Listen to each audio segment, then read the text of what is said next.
You're listening to the Oklahoma On Stage podcast. We're glad you've joined us. We can be found on most platforms, as well as Facebook, Instagram, and YouTube. If you have any comments or questions, we'd love to hear them. So drop us an email at oklahomaonstage@gmail.com or use the comment form on our website, which is oklahomaonstage.org. If you like the podcast, please share it with someone. And now, sit back and enjoy another great episode.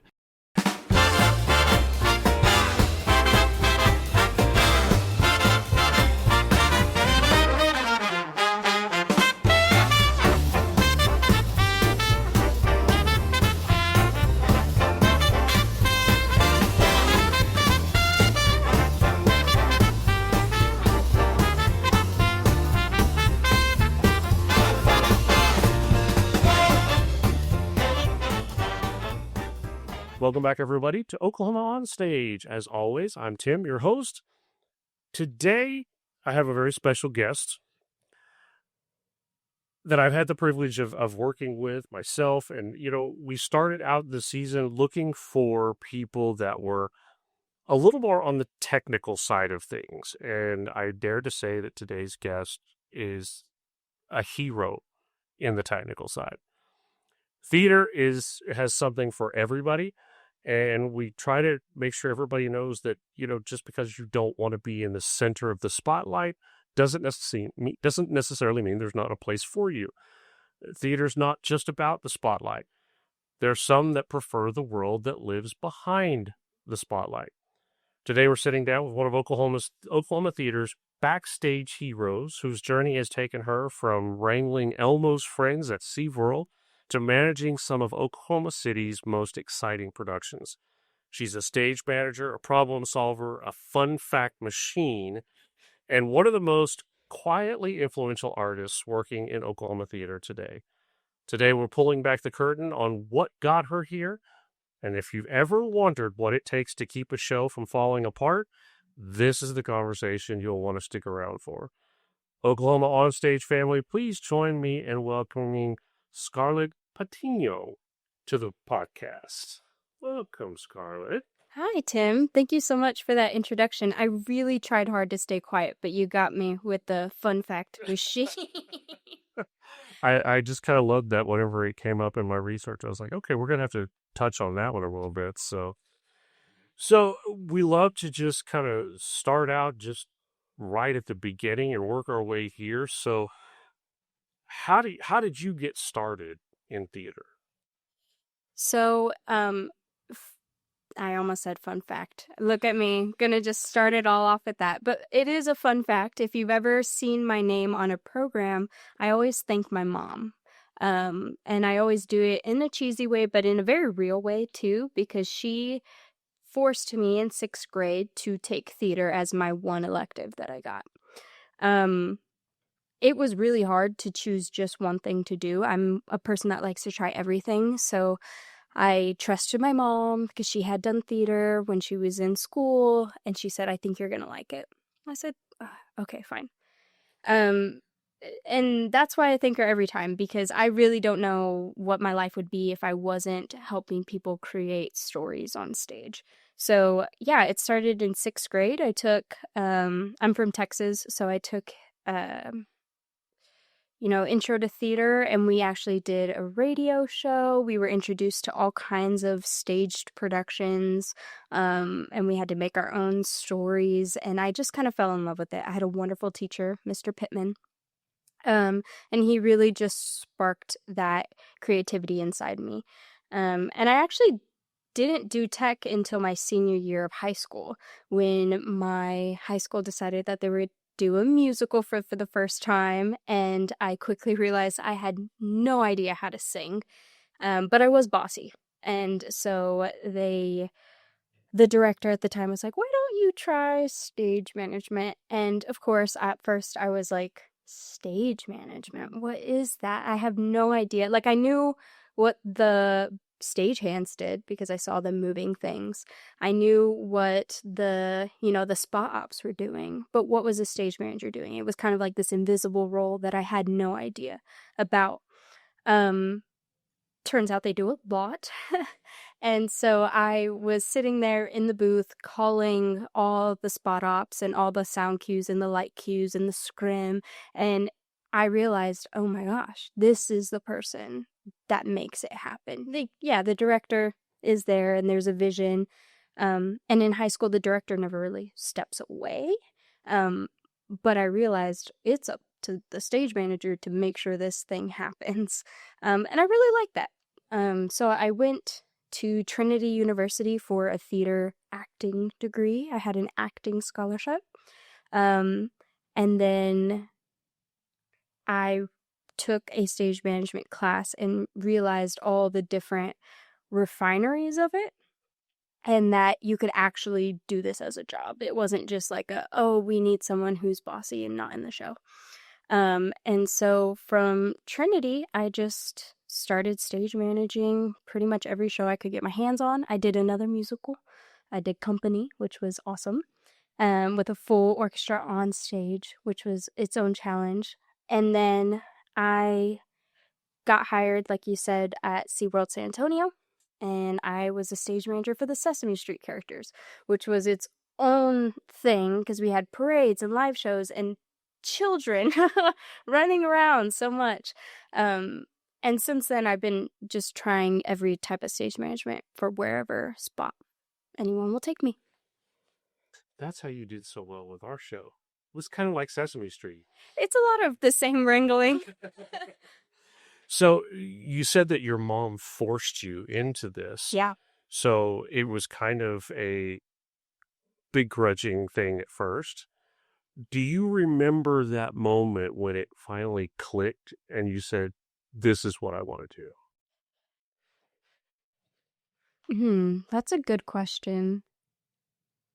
I think I have to give the typical egomaniac answer of when I got a lead role for the first time. I was suddenly given this seemingly impossible task where I had to serve as narrator and character to tell this story, and if I messed it up, it was messed up, and there was not really anything people could do to save me. And so I think I liked the attention, but I also liked the camaraderie that came in, because that was also my first big play that I was in. I had played like ensemble roles where I didn't have lines before. But I think it was really that moment of like, oh, this is an insane thing we're doing. We're memorizing a book, and then we put on silly little costumes, and then we perform the book as if we're live hallucinating together. It's kind of insane. And, it's so ancient. It's so, so ancient. The Greeks were doing it, in their little togas, smelling probably really bad. And then we don't have the same smell problem, thankfully, but people still get dressed up and go to the theater and have a good time. And so I felt connected, I guess, to kind of the history of humans, because think of cavemen. They were just sitting around in fires telling stories. So I liked I'm that. not really sure about the smell thing. I've been backstage at some shows, and it's like, okay. I always try to keep a bottle of Febreze with me everywhere I go. There you go. So, okay, so you went to Trinity University. That was in Texas. Yep. It says that you have a dual degree in theater and also in business. Why 2 degrees? Yeah, so I really wanted to make sure that I could get a job, is the main answer. Business is one of those degrees that is just generic enough that you can, in any interview, be like, but I have a business degree too. I know you see Sesame Street. I know you see that I worked with the vampires at Hollow Scream, but also I have a business degree. I have always had an analytical mind, and so I really don't think I could have done college and everything after if I had just one. If I had just a theater degree, I think I would be craving that structure, the fundamental understanding of how businesses work, and how to take the cool, fun, creative and turn it into something viable.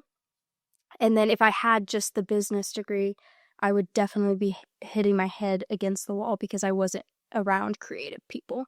There's only so much return on investments and different things that you can talk about before I go crazy a little bit. And so my days were very much split. Like I saw 0 of the same classmates in my classes.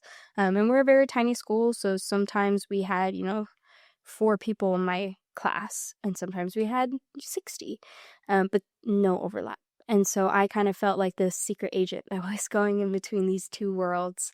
And yeah, it's a double major, so I finished the major requirements for both degrees rather than just choosing a minor or a major, because I felt like those 2 pillars really represented who I was. When I'm in a job interview or like when I'm just kind of talking to people, I tell them that people management is what I do. So in theater, that is most natural in stage management, where I'm dealing directly with actors and designers to get things going. And then in the business side, I am very much your communications person. I'm your PR person. My job, right now, I'm the volunteer coordinator at a museum, and we have about 220 volunteers who all have unique interests and needs and, stories. And I will tell you, science-minded people and actors are not different. They have their own sets of challenges and difficulties and eccentricities. And I just love people. So management is kind of where I've fallen in between those two worlds. And I can see how they would cross over. Yeah. Yeah, for sure. And I think that doing theater has made me so much of a more empathetic person, that has seeped into like every aspect of my life. I'm able to sit down and I'm very comfortable sitting down with a person and being like, what is going on? What's going on actually? I understand what we were saying in those emails, but like what can we do? How can we move forward? How can this show or how can this, event at the museum go on? And I don't meet a lot of people like me, so I'm assuming it's refreshing. Well, that's good. So did you, in all of that, did you learn any skills that you didn't expect that you would use later? Did I learn any skills? I would say that my theater degree has really reinforced the scrappy mindset that I already had growing up. So in college, I actually did start a business with the entrepreneurship program, the Stoneberg competition. And it was a nonprofit theater company that's still around today. I'm not running it, but shout out to Newark's SA. And it was a nonprofit that was going to use some of the resources that public schools had, to introduce theater to people in the city in San Antonio. Mainly, we were focusing on Title I schools because that's where I grew up, and those schools that just have, the students are not as well off as some of the other schools. And so they may not be able to get to theater in whatever way. Maybe they can't afford the ride. They have to stay because their parents work full time, things like this. And so working in any nonprofit means that you're running bare bones, right? And so it being a theater nonprofit, suddenly we were like, well, we want to produce shows, but who has some curtains laying around? Who has this? Who has this? And so suddenly it became like the world's coolest scavenger hunt to find all the different things we needed, to show these kids that, yes, you can do a show and it can be pretty much nothing. It could be as much or as little as you have, as long as you're having fun and being creative. That's what it's about. And that has been really helpful in the business side of things as well, because basically in business you can prove your worth, I guess, by saving a company money or by earning the company a lot of money. well, I'm a volunteer coordinator, so there's not a lot of money in what I'm doing, but I can save a lot of money by, figuring out what people want. Do they actually need, a bedazzled pin with their name on it for Volunteer Appreciation Week, or would they just rather someone look them in the face and say, thank you so much for being here? And so I guess getting out of the material mindset and being more creative is something that has helped every aspect of my life. That's really cool. Yeah. I like that. So, looking back at Trinity, you were secretary and president of the Trinity University Players. I'm guessing that was the theater department there. You won Outstanding Senior Award. You were also a finalist in the, let's see if I say this right, the Louis H. Stumberg New Venture Competition. Was this the business that you were talking about? Okay. Yeah. And then the Mellon Initiative Research. What's that all about? Yeah. So, yes, as if you can't tell, I cannot sit still for any second of my life. So I was always applying for new things. So the Stumberg competition, that is what I talked about. That's how Newark's SA was founded. They're still doing summer camps and stuff. I think they just did Hadestown, so check them out for sure.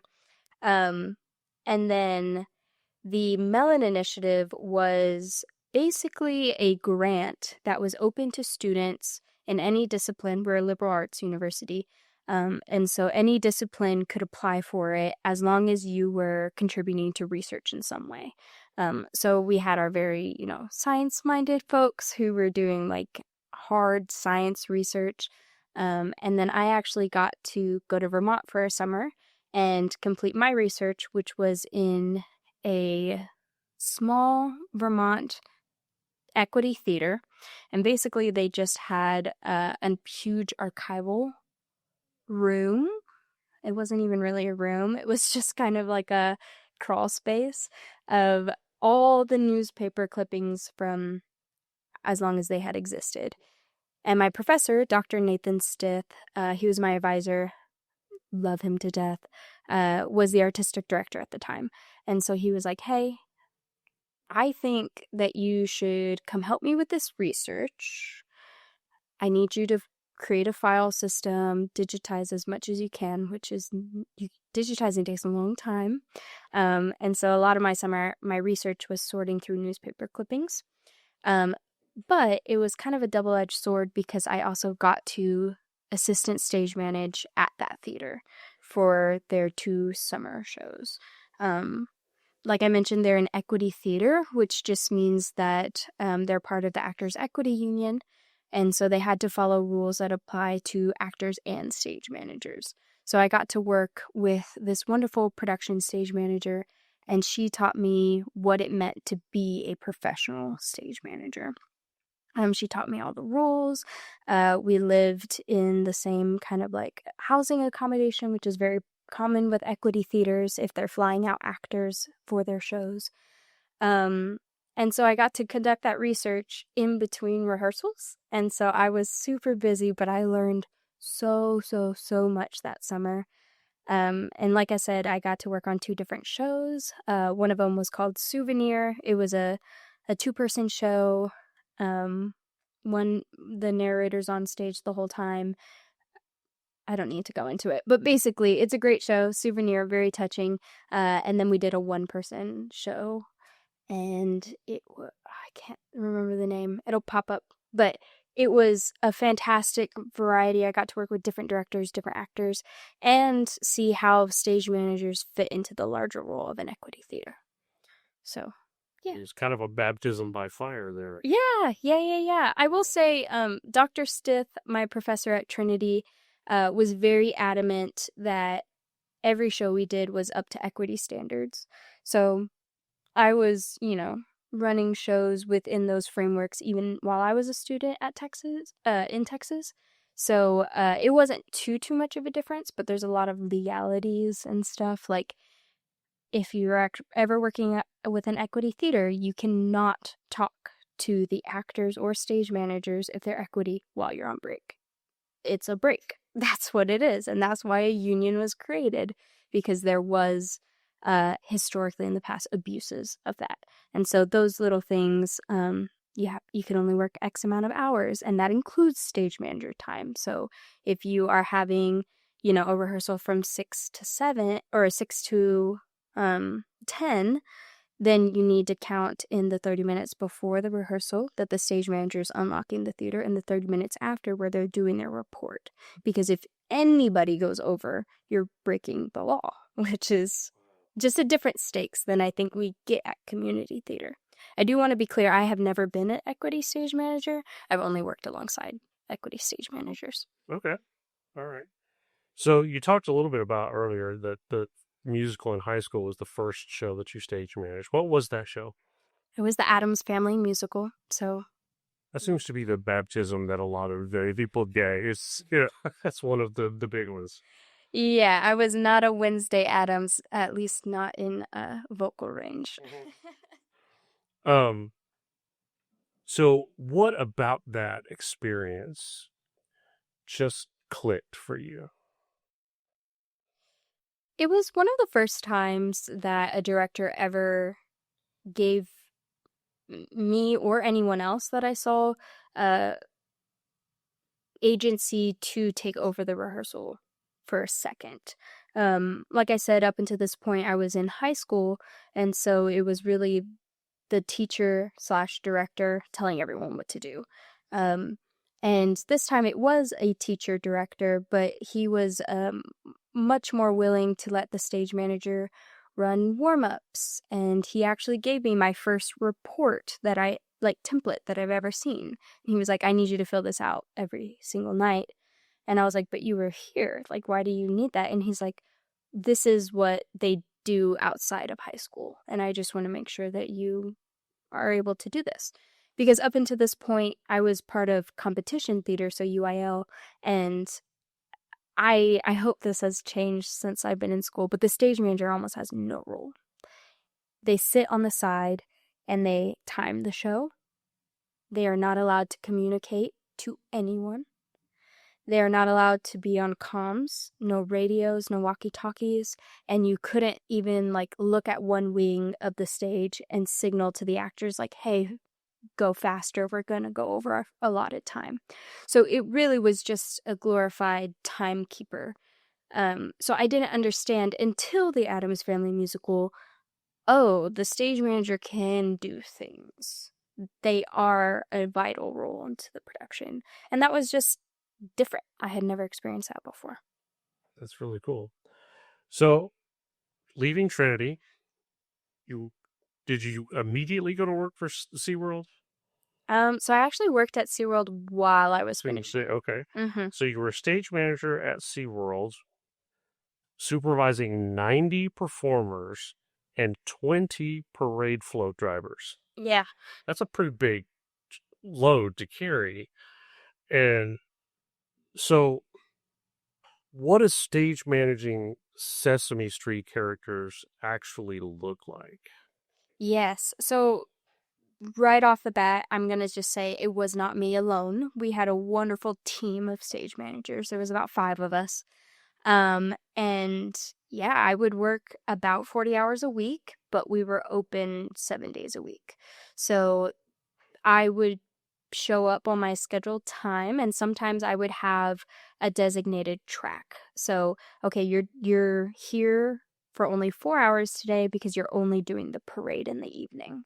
Whereas, you might push it and do a 9-hour day where you're doing all the staged performances throughout the day. So my week varied on what I was doing. But basically, you and the team are the only supervisors of these performers, and you're in charge of everything from safety standards, because if you're dealing with a big license like Sesame Street, everything has to be up to standard. Elmo is a very specific color. Big Bird is canary yellow. These are trademark characters, trademark colors, and Texas Heat is notoriously bad at bleaching things, and so we'd have to sometimes watch and be like, oh, Prairie Dawn has a little bit of a suntan. We gotta make sure we're using the other costumes while we do these runs. Oh shoot, it's drizzling. Big Bird is made of hand-dyed like ostrich feathers. We got to get him inside right now, even if we're in the middle of the parade. So every production, I don't even know if I'm explaining this as clear as possible. Let me go back and kind of explain the structure. So we were part of Sesame. It was called Bay of Play, which is a faction of Sesame Street at SeaWorld San Antonio. So there was like a little portion by the Orca Stadium and everything that was Sesame Street licensed and themed. Everything was Sesame Street. We had a main stage, and on there we would do block parties and other staged productions that would happen 3-4 times a day. In addition to photos, which typically that was a different stage manager that dealt with that day. And we would go out like 7 times a day for photo opportunities. And then we had the parade daily, and that would be in the evening, and that would actually go through a larger part of the park. So we kind of had 3 to 4, depending on how you're counting it, main areas where the stage managers were. All we had was walkie-talkies. I mean, my shorts would be pulled down because I had so many walkie-talkies on my belt. And basically what you do is you get there before the performers, and then you write out who's going to be who that day because, like, how tall are you, Tim? I am 6'2". Okay, so you would technically range into Big Bird. So you could be one of our Big Not the Birds. first time I've heard that. You would be a Big Bird, you could be an Oscar, you could be a Cookie Monster type of character. So you would, as a performer, get trained on all of those things. You get in the costume, make sure it fits, right? Just because you're tall, you might be a little bit lankier or stouter than another 6'2" person. And then you would basically, as a performer, learn all the audio tracks because they would automatically play, and your job was to make that mouth move at the right time as you were doing choreo and all this other stuff. So the stage ranger would come in, write down who would be who, and you post it on the board, and then people would sign in to say that they were here. If somebody was sick for whatever reason or the car didn't start, you had to immediately start solutionizing. Who else can fit in this? What are the roles we can go down without compromising safety? And then you would just go out in front of the audience and clap along to the songs, pretending to care about the kids that are at your ankles, but really you're keeping a laser focus on the performers. We had a whole code system on who... we had a whole code system basically that meant different safety things, and you were basically just the handler of the character while they were in the public's eye, and then you were also making sure that everything behind the scenes was moving on. Does that explain it? Sure. So how many hours of Sesame Street itself did you watch in preparation for managing this? None. I mean, nothing since I was a kid, right? I was a PBS kid. Very proud of that. None, because I got a lot of it at work. It's just truthfully, I can still hear Elmo in my dreams. No, the cool thing is that it's playing constantly. The ambiance music of that area is all Count Von Count, it's all Elmo, it's all Bert and Ernie. We would do seasonal shows, so we had like Elmo's Christmas Wish. We had different, we had a Mardi Gras parade, a summer parade. So it was always fresh enough that I didn't ever have to go home and study. There were times when I had to tell the performer, I don't know if Cookie Monster would know how to do that dance move. Let's keep it, let's dial it back. But most of the time, yeah, I got my fill at work. Okay. So what's one of the biggest lessons you learned from managing such a large-scale entertainment? There's a lot of lessons to be learned.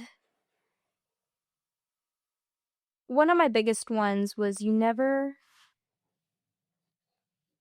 cannot underestimate how much people are listening. Yes, that's good news if you're a stage manager. Hopefully the actors are hearing you more than you feel like they are, but also they are definitely hearing you more. So I learned a level of professionalism that I did not need before I was working at SeaWorld. You mentioned that we worked with around 90 performers a day, and that's true. And all knew each other. They all knew each other very well and had known each other before I even thought about working at SeaWorld. And so in their eyes, the stage management team was their boss, and that is true.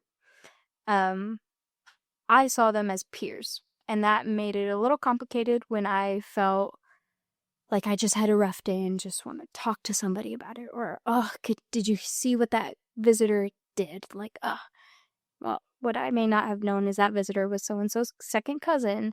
And so I learned very quickly that your words affect people. And so I was able to kind of distance myself from the performers. And sometimes they'd be like, oh my gosh, so-and-so said this to so-and-so. I was like, I don't need to know. I don't need to know. I really don't. Is it going to affect the show? Great. Then I go tell them. And I have kind of kept that in all the things that I do, in all the productions I do, because there are conversations that you need to have with your production team, and then there's conversations that need to be had with the actors. And sometimes they're not the same conversation. And most of the time, if they are the same conversation, you're not going to have a productive situation. It's going to be, well, I said this, I didn't say that. I don't have time for that. What I need to do is make sure that we do a great show. And if you need to go scream it out with someone in the parking lot, great. Be here in 5 minutes. Like, we need to move on. And I learned quickly that it can't be like high school, because then things just won't happen. It's very good. So from there, you moved to Oklahoma City in 2023? Mm-hmm. What brought you to Oklahoma City? My boyfriend. Uh-oh. Yeah, no, he's a good one. We've been together, it'll be 7 years in October, 7 or 8. I don't even know at this point. So after I graduated college, I stayed in San Antonio for a little bit, and then I found a job here.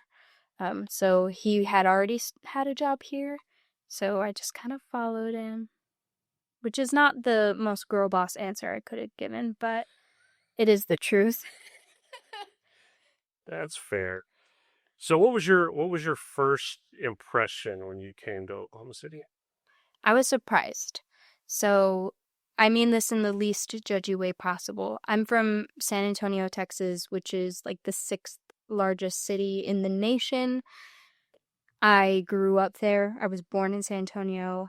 I was nervous about leaving everything I knew.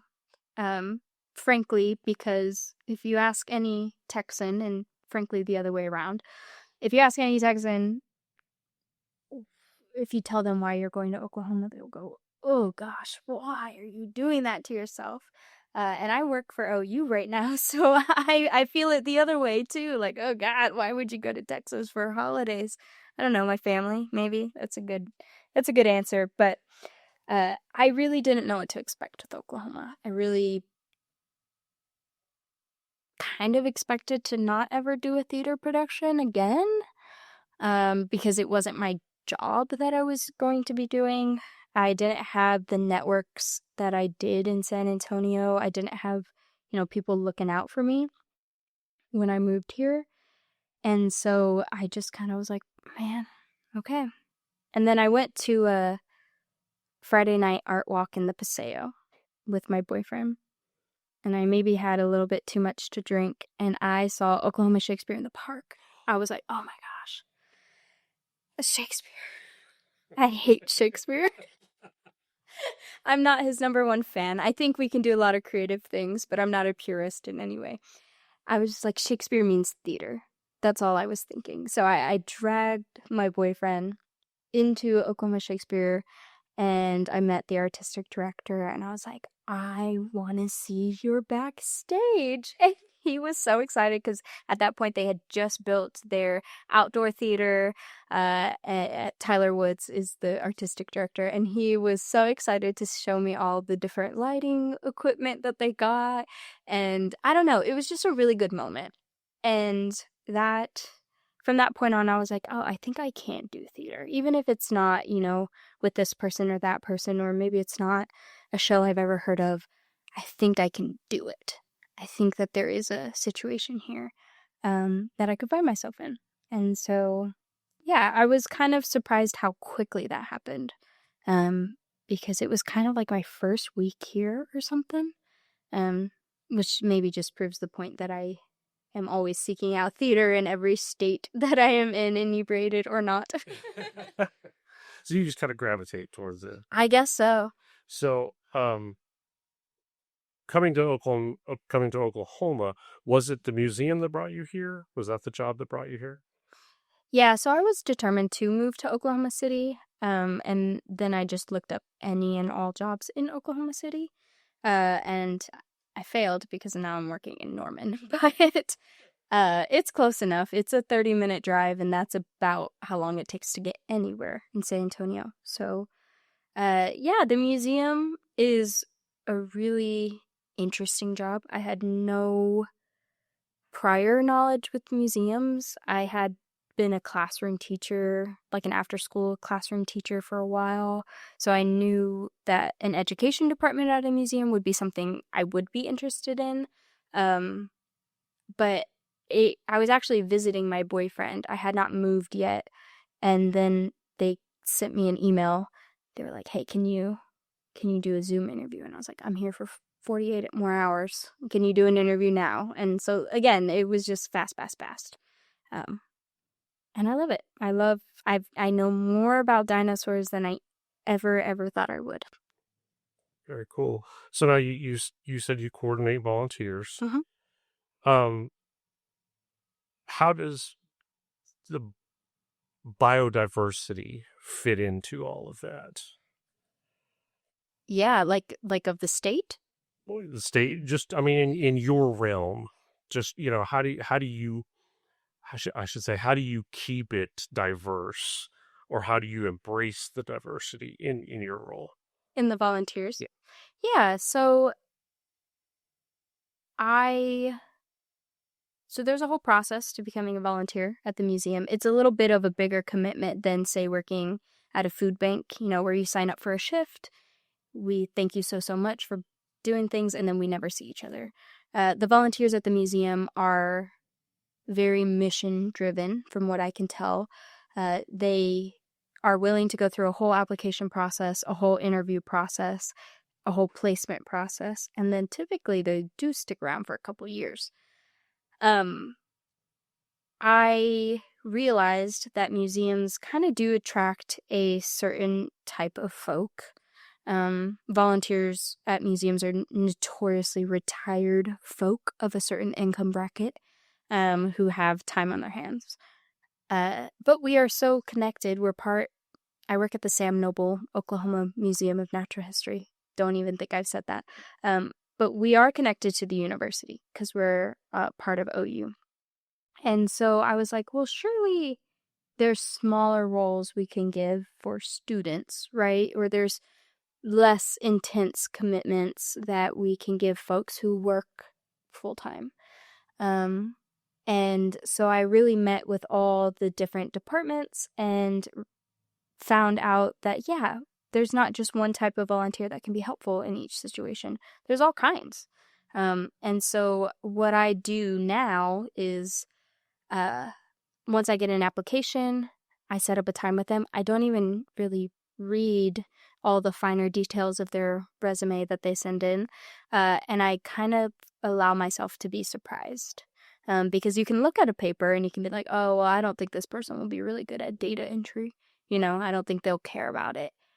But then you meet with them and you're like, this is my passion. This is what I wanted to do my whole life. I've never had a chance to get my foot in the door. Then it's like, okay, well, I hear you. You're here. Thank you so much for being here. Let's see what we can do with it. And I think just having that open-mindedness has allowed volunteers who typically would not be able to give their time or wouldn't be considered for these roles spaces. So, yeah, I guess to answer your question on how I keep the diversity, it's just being an open mind and not having preconceived notions on who can do what things. Very cool. So, looking at Oklahoma Theater, you've stage managed for OU School of Drama. Mm-hmm. Let's see, what else here? Oklahoma Shakespeare in the Park, Jewish Theater of Oklahoma, Carpenter Square, Jewel Box. Am I missing anything? No, I think you covered it. So, what was the first show that you stage managed here in Oklahoma City? It was for Carpenter Square Theater. It was Kodachrome, directed by Tom Crowley. Yeah, and I actually jumped into that one mid-rehearsal process. So I was just the production stage manager, which was something I had not really done before, where there was another stage manager for the rehearsal process, and I basically jumped in and did all the technical stuff during Tech Week and beyond. That was interesting. It was a little difficult because, one, I didn't really know who these people were because I was new to Oklahoma, but also because I literally was not there while the show was being created. And so that was an interesting thing. It ended up being a beautiful show and worked out. But I don't think that is my preference. I do prefer to be with the actors. I like to meet with the director before rehearsals ever start, before auditions, if possible. Sometimes that's not possible.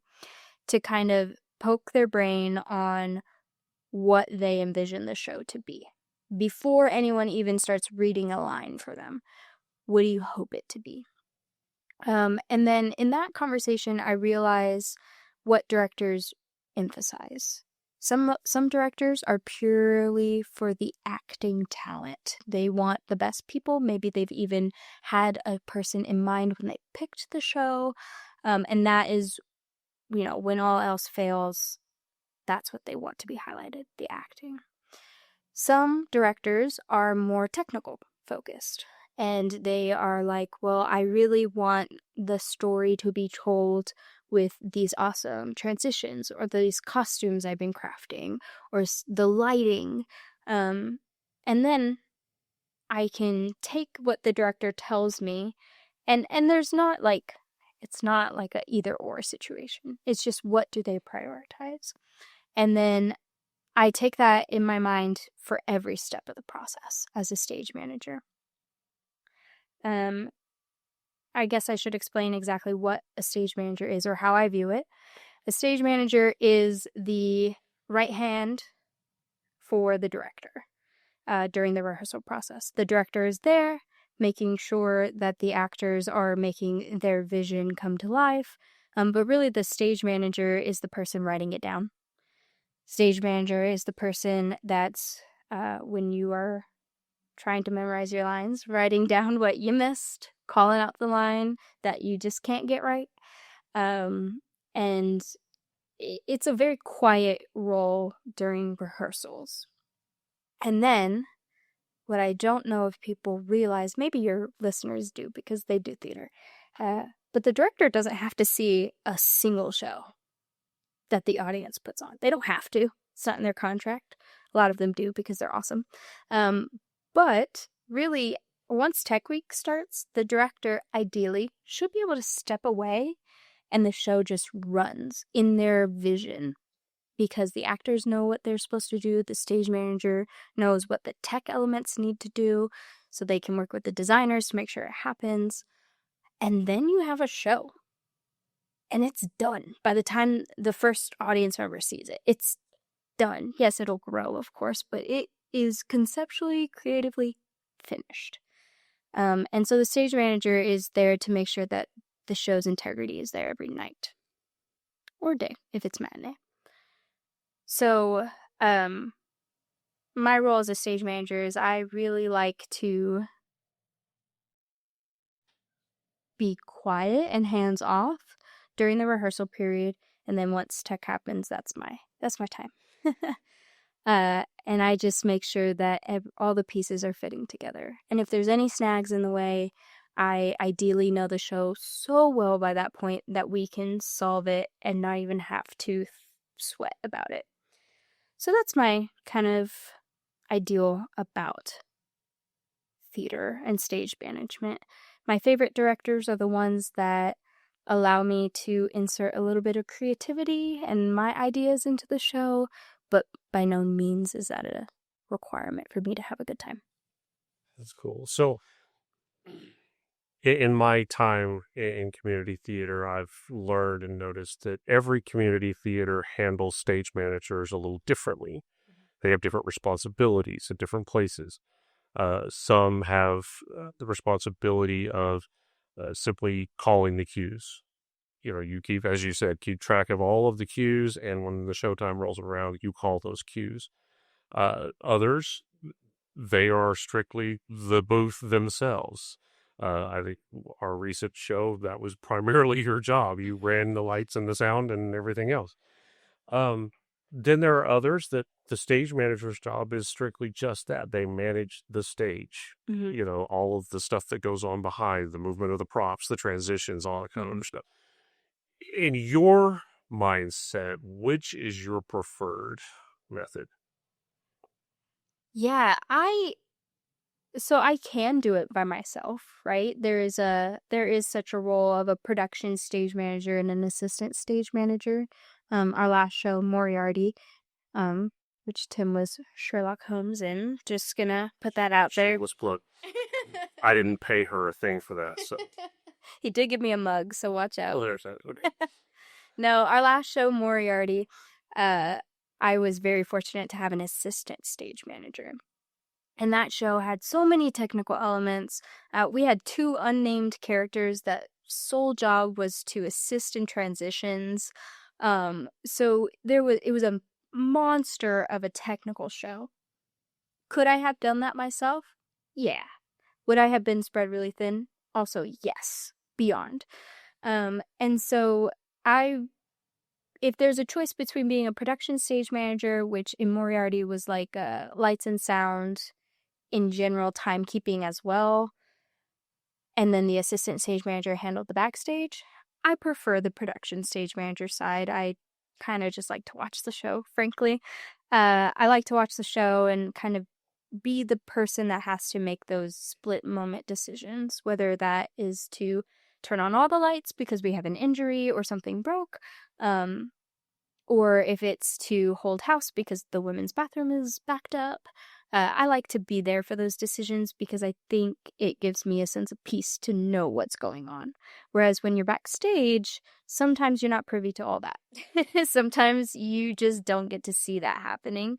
And if I have the choice between purely backstage and in a booth where I'm able to see it, I will choose the latter for sure. You like to be the one making the decisions rather than trying to tell someone else to do it. I do. I like to make a good decision. So I think there's a little bit of a power trip in there somewhere. What? No. Then I'd be a director. So, being here in Oklahoma City, again, listed off multiple theaters, several handfuls of shows that you've done. What would you say are some of your most memorable shows?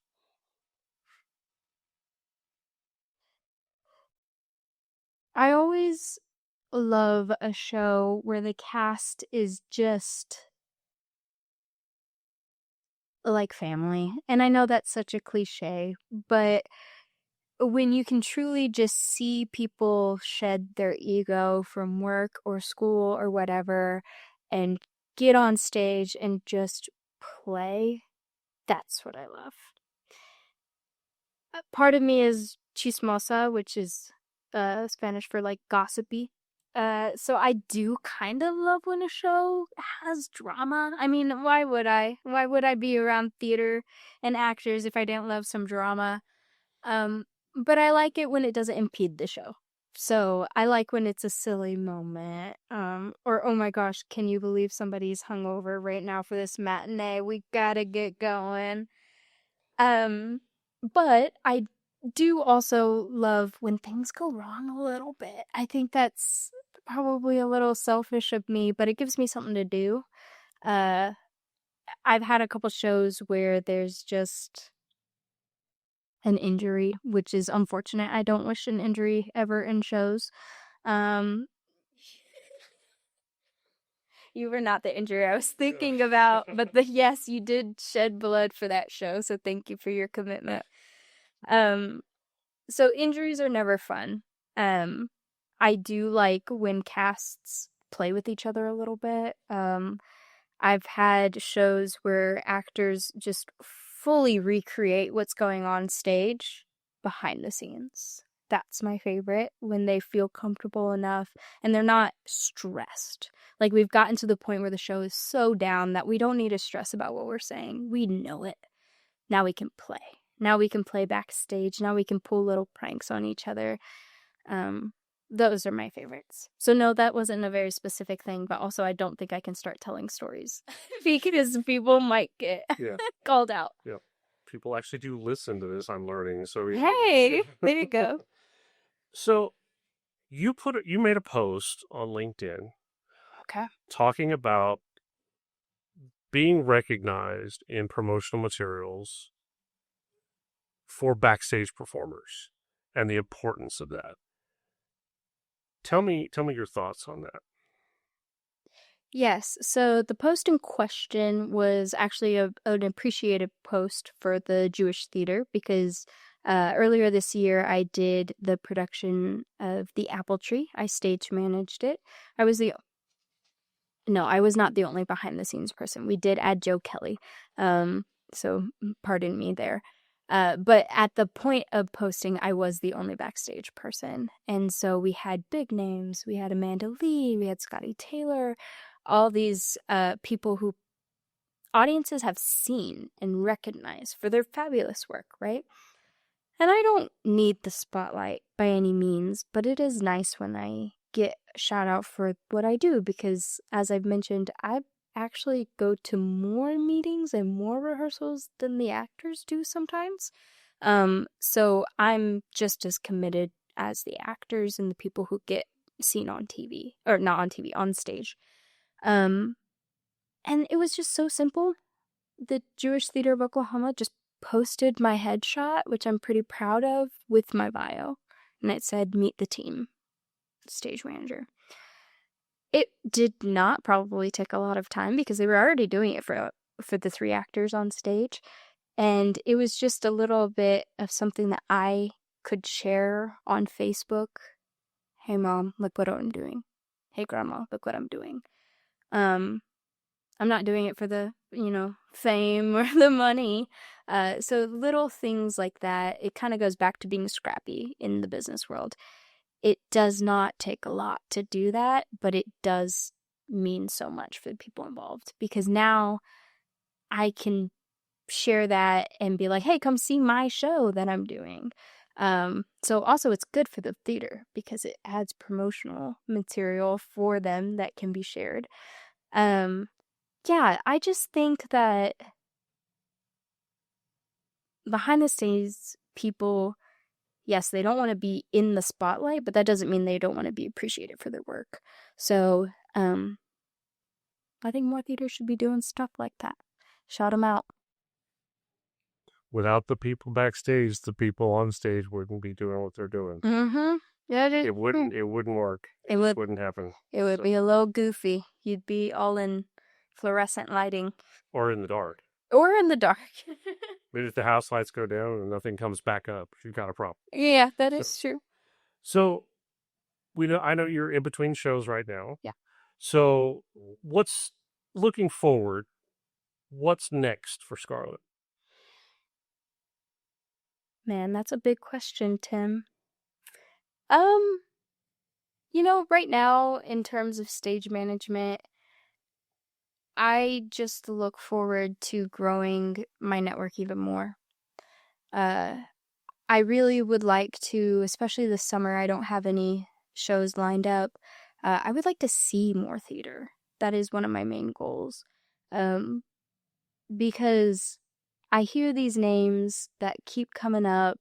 I hear these directors that have this star power in the community theater scenes, and I just kind of want to have a baseline for what that means. What does a show by this theater look like? What typical things does this actor appear in?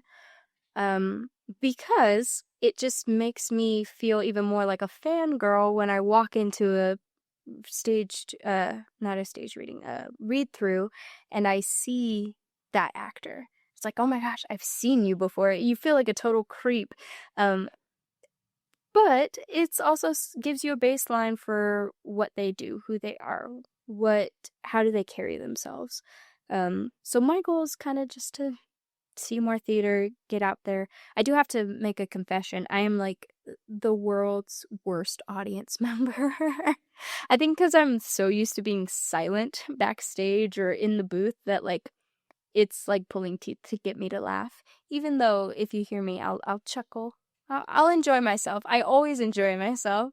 But like, yeah, don't invite me to a staged reading if you want like a good laugher. That's not me. So, any dream projects that you'd like to work on? Yeah. Um, I have been wanting to direct for a while. I was supposed to direct a show my senior year of high school, but it just never happened. Um, should I say the name of the show that I would like Don't to? yourself out, yeah. Sure time. I would like to direct the show Summer Brave by William Inge. It is Picnic. It's like 95% of the same script as Picnic, but it actually is the ending that the playwright wanted. So if you're not familiar with Picnic, basically it tells the story of this small town. There's an older sister and a younger sister, and the older sister, by the end of the summer, runs away with this outsider to the town, this big, hunky outsider. um, and that's how Picnic ends, and it's great. Classic. I've been in it. Your mom's probably been in it. Everyone has seen it. But when I found out that there was an alternate ending and that it was the initial ending that the playwright wanted, where the older sister does not run away, she actually realizes that she needs to stay to take care of her family and her community. To me, that feels like a modern retelling, but really it's just the initial telling that the publishers were like, no, nobody's going to want that. Like, she's got to run away with the guy. I don't know. I think there's just something so interesting about it. Plus, it's a classic. Picnic is such a classic feeling and vibe. It's like a perfect summer play. So yeah, that was the show I intended to do my senior year of high school, and I still intend to do it somewhere in the future. I think everybody's got that one play that it's their unicorn that they keep in their pocket that is going to happen one day. I've got mine, but it's not my show. So, so are there any? You kind of talked a little bit about this. Are there any directors that you'd like to work with? Mm.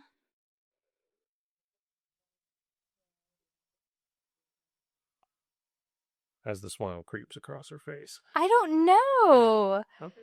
I don't think there's any directors per se. I do want to work at different theaters. You listed the ones I have worked at. I'm kind of treating it like a passport. Like, I want to try all the different theaters. Sure.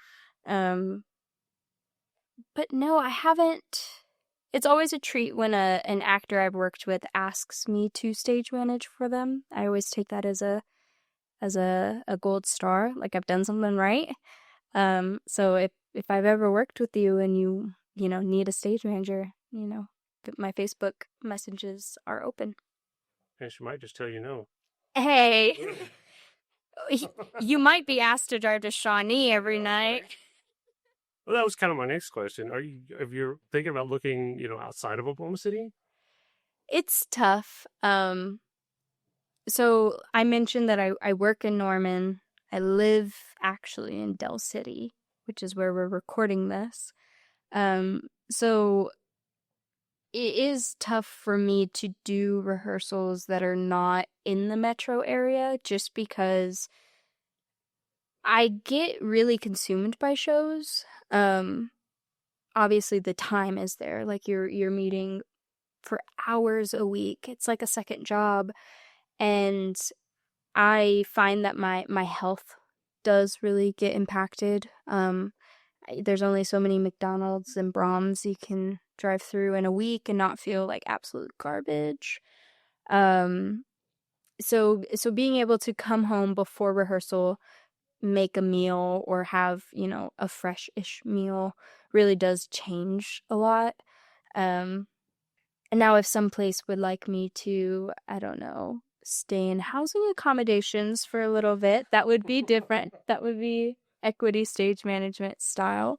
I wouldn't be opposed to that. But as of right now, I do prefer to keep things in the metro or in Norman, like OU Drama School, so that I have kind of a home base I can go to. Sure.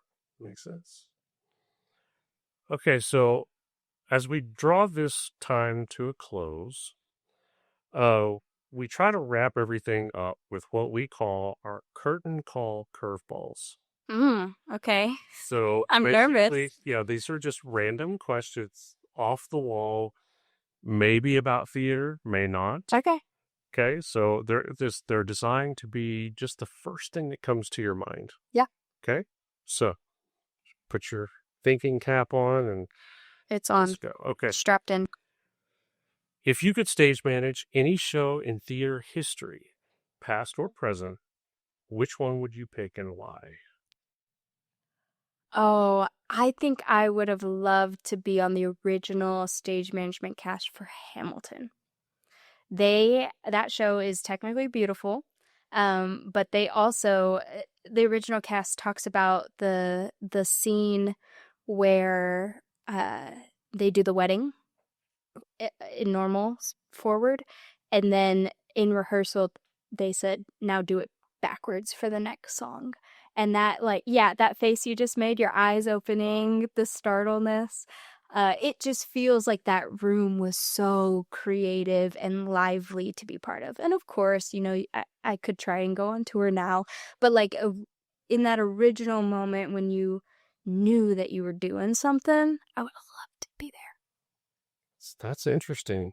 I never thought about that. Mm-hmm. Let's keep that in my mind. So what is your personal pre-show ritual, the thing that centers you before all the chaos begins? Yeah, okay. So when I was an actor, I would be very noisy. I just needed to get all my noises out. So I would do lip trills, I'd jump up and down, I'd do a lot of hoo, ha, very dramatic actor stuff. But really I was just so anxious. I just needed to move. So it was not uncommon for you to see me running laps in the stairwell. I don't get that anxious for stage management. It's just a different mindset. It's not as vulnerable. You're not putting yourself out there. I don't have to memorize all the lines. But I do keep a little Sudoku book in the booth with me. So during scenes where I have to be listening, like the cues coming up in 2-3 script pages, I'll be doing Sudoku. And I actually have a book from my first show with Oklahoma Shakespeare in the Park a couple years ago. That's when I started it, and I date it every time I finish it. And performance number 4 of Midsummer Night's Dream. And so that's the only time I crack out that Sudoku book. So it's kind of like a mini log of all the different shows I've done and which shows I had more downtime in. That's interesting. That's the first time I've heard that. Yeah. What's a smell that instantly transports you back to childhood?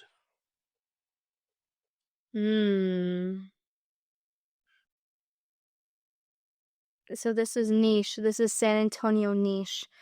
But a bean and cheese with bacon taco. That is one thing that I absolutely am gutted about Oklahoma. Y'all don't have breakfast tacos the same way San Antonio has breakfast tacos. I'm not talking about Austin breakfast tacos. Get out of here. El Paso might have the closest, but San Antonio breakfast tacos are like beautiful.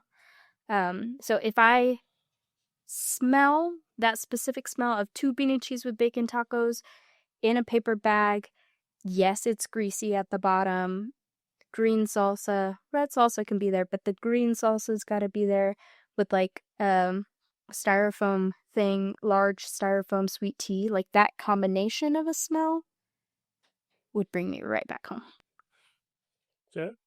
What's the most stage manager thing you've ever done in real life outside of theater? Oh gosh. I'm just bossy in everything I do, I think. But I will tell you this story about my coworker. I don't know if she listens to this, but her name is Tiffany Orr. She worked as a professional stage manager for many years before coming to the museum. I will say things like, oh, 5 minutes until gift shop opens, or 5 minutes until our next meeting, and she will say thank you 5 back. And it is the most like, the double Spider-Man meme thing, because there's just these like ingrained things in you that you can't get out. Like something, I think she also one time like was taking a break and she was like, don't talk to me like on my break. But she didn't mean it very mean, but she was equity. And I was like, okay, stage manager. And then we bust out laughing every time. Nice. We just kind of see each other eye to eye like that. Okay. What if you could eliminate one backstage headache forever? What would it be? One backstage headache. Oof. Maybe like, can I say that I don't want to do strike ever again? I think that would be fair. Yeah.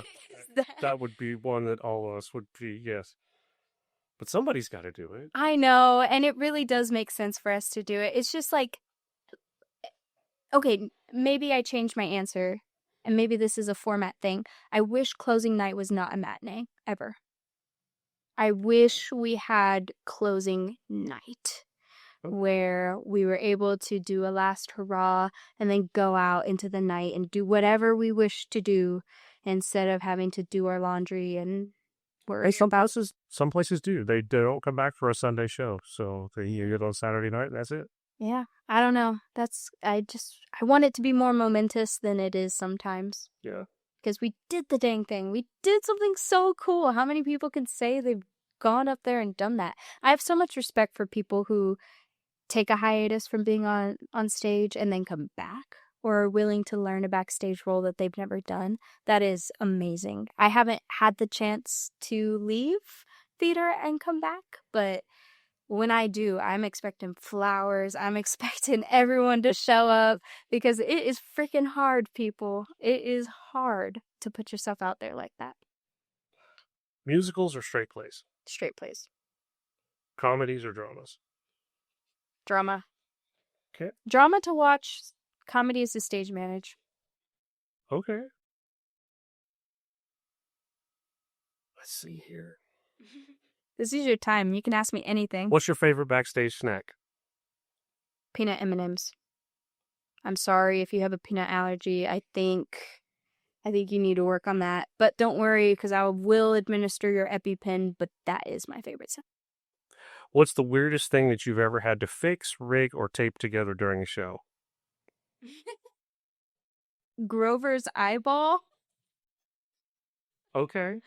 So at SeaWorld, the actors see through the mouths of the Muppets. They don't see through the actual eyes. So the eyes are sitting about, I don't know, 6 to 8 inches above their head. And they were doing this beautiful Christmas show about all their wishes, and Grover's eyeball just straight plucks off and rolls off stage left. And so we had to, we had a whole system on how to flag him down and tell him, go off stage, go off stage. The kids screaming. It was traumatic, I'm sure. Muppets are already traumatic, but that was another level. And then we had to tack it on. And I actually do think we stopped that particular show and said, everyone's so sorry, we're having technical difficulties, but that doesn't mean we didn't use that Grover costume in the next show. we just rigged it a little bit. And then one time I had an actor that couldn't stop ripping her pants. I don't know what that was about, because she wasn't doing anything that warranted that. Okay. And so I had to patch up several pairs of her pants. So very cool, I guess. If you could instantly download one new skill, Matrix style, what would it be? Singing. I would love to be able to sing. I think being in a musical would be so fun. I've never had the privilege to be considered for a role. But I don't know. Maybe I would never be a stage manager if I could sing. So, what was the reason? Yeah. Which theatrical superstition do you secretly believe in, even if you pretend that you don't?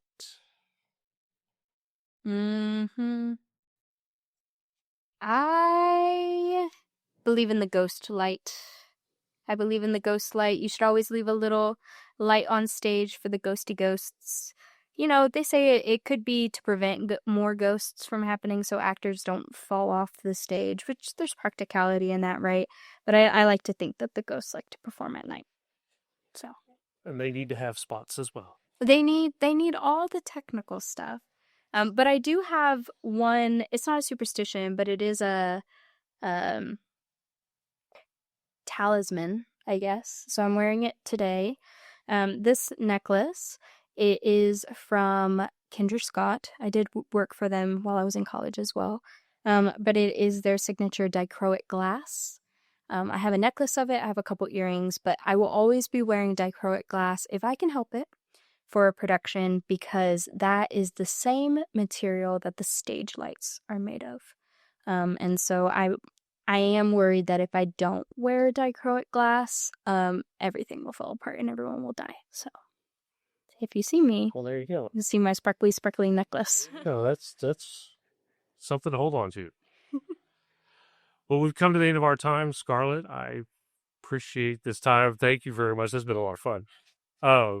So thank you for coming, for being a part of this. I love your story, and again, those of us who, and of course, I'm a techie at heart anyway, but those of us who are on the stage would have nothing if it wasn't for those behind the stage, and you are a class act and definitely one of the heroes. So thank you for all the work that you do, and please don't stop. What you said a while ago about I've not had the privilege to leave. Well, good. And you don't get one. Well, so, please keep doing what you're doing. So thank you. Well, thank you so much for having me, Tim. This was really fun. Good. So everybody else that's listening at home or in your car or at work, we appreciate your time as well. Thank you for taking the time out to spend a little time with us, give us a little slice of your life as well. We ask that you check us out on the web, oklahomaonstage.org. You can also find us on Facebook and Instagram and on YouTube as well. Anything else, and just above all else, I would say, continue to support the arts.